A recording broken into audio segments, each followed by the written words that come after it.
of itself, it's a tragic story. Oh, it's horrible. It's a man that's addicted to drugs. That's the mayor of Toronto. Yeah, and like he's addicted to crack. Yeah, I mean he's ultimately destroying himself. Yeah. But what And better way to destroy yourself and your family than on television and making people, experience it. He wears a football jersey everywhere he goes. Wow. Like, it's absurd, but it's also like... And he has his brother with him. Sure. Yeah, I love his brother. But you asked the question, the worst. Right. We're playing on the whole, like, tragedy idea. So I remember that the worst experience I ever had on stage was when I was like, I had to be like 6 months in. I was open micing. And a dude that I met through the open mics hooked me up with this dude on the south side. And I went and did a show. And it was a room that probably fit like 300 people or 200 people. And there were about 15 people in there. And they're scattered all throughout the room. Like, none of them are near the stage. Yeah, nobody's anywhere near. Yeah. And it was a dude's birthday there. And he had on an all-white suit and some sneakers and a crown. And he had a table for about 15 people. Or it wasn't that many. It was about 8 of them at one table. And they were about, like, 30 feet from the stage. And there was one dude at the bar who wasn't even facing the stage. He was facing the TVs. And drinking. And I went up first because the dude didn't know me. He had no clue what I was going to do. He didn't introduce my name right because I never just did. Lined up for slaughter. Yeah, so I went up. I'm telling the 6 jokes I know at that time. And I'm getting nothing, just air. They're staring at me. They don't want anything to do with me. And the dude at the bar, without turning around from the back of the room, I hear him go, "Boo, nigga! Boo!" And I had to, like, keep going through that. The pain of that? No, I had to keep telling jokes. I was like 2 minutes in. Yeah, the pain of that. Yeah, but I had like 3 minutes to go, and I hadn't seen that light. And you can't just like, all right. You can't just walk off. Boo, nigga, boo. All right, have a good night, everybody. Like, you got to keep fighting through it. Wow. Well, it was a good training for what was to come. Once you get booed, everything, Oh, so you said that actually just kind of broke you in? Yeah, like, as painful as it was, and like you go home and you feel sad, and I had to get not the dude that hooked me up, a ride back home. And I had to pretend like everything was cool. Like that didn't happen to you? Yeah, like, nah, man, I actually think some of those jokes worked. Like, no, they didn't. But, you get used to certain types of rejection, and then you figure out, like, all right, this is how you avoid having that happen again. Right. Like, I know now this is where I could enter in terms of the jokes, or this is a better setup for creating a conversation or creating. Okay, so a lot of that he was horrible, but that was actually growing pains. You're saying it's just good growing pains food. Sure. Yeah. I mean, I was 6 months in. Yeah. There's just no way. Very wet behind the ears. Exactly. Yeah. If it happened to me now, I would be I don't know if I'd be in the same place. So, now that you're a comic, I mean, when the incident happened, I don't think you was pursuing comedy, the gentleman from Seinfeld. Now that you're a comic, do you look at that situation with him different? What's his name? Michael Richards. Yeah. Do you? I mean, because there was a tremendous amount of heckling. I mean, I'm not forgiving him for what actually came out of him, but I do understand that pressure of that level of anger. But do you see it different from a comedic lens? Do you see what the heckling did to him?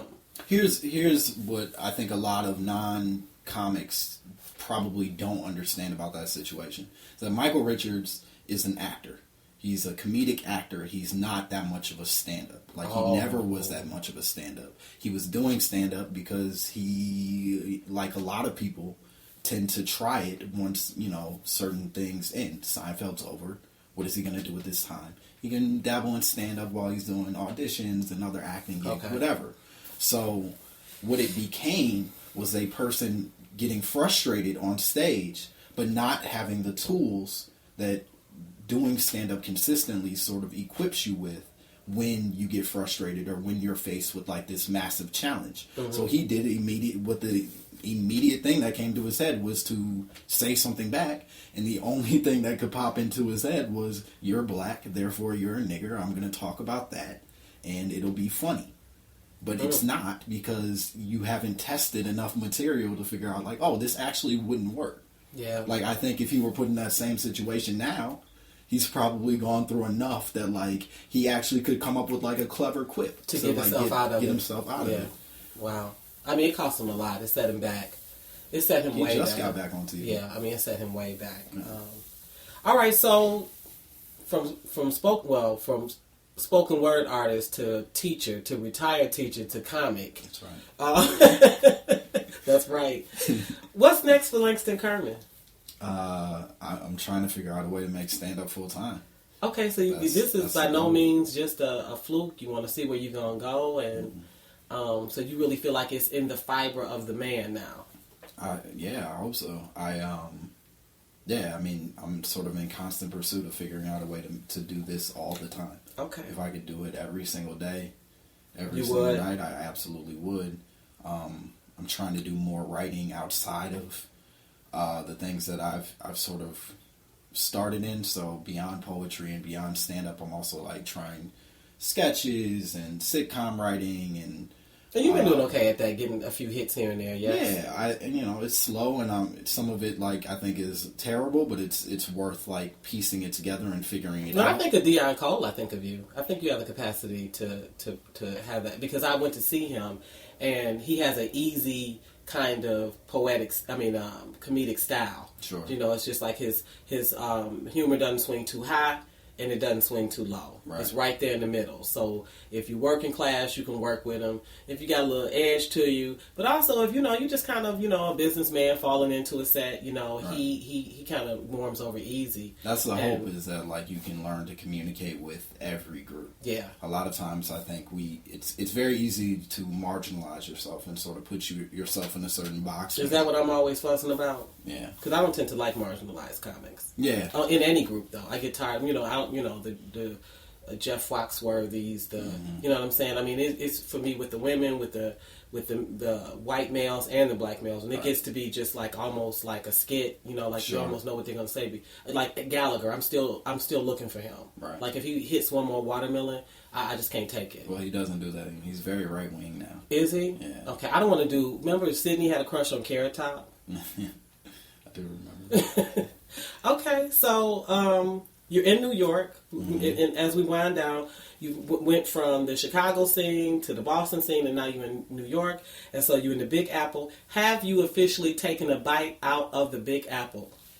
I've been there for 4 months. I don't know about taking a bite. I've washed it off. You've washed off the Big Apple? I'm trying to clean off the Big Apple and trying to enjoy it somehow, but I haven't taken a bite yet. Hopefully soon. Hopefully soon? Yeah. Okay, well, again, you're listening to Beyond the Surface Radio with your host, Dr. Wanda J. Evans-Brewer, and you're here with my one and only son, my best friend, Langston J.Kerman, who is a poet. I'd like for you all to keep an eye on him. If people want to follow you, what should they do? They can follow me on Twitter. It's my name, Langston Kerman. LangstonKerman.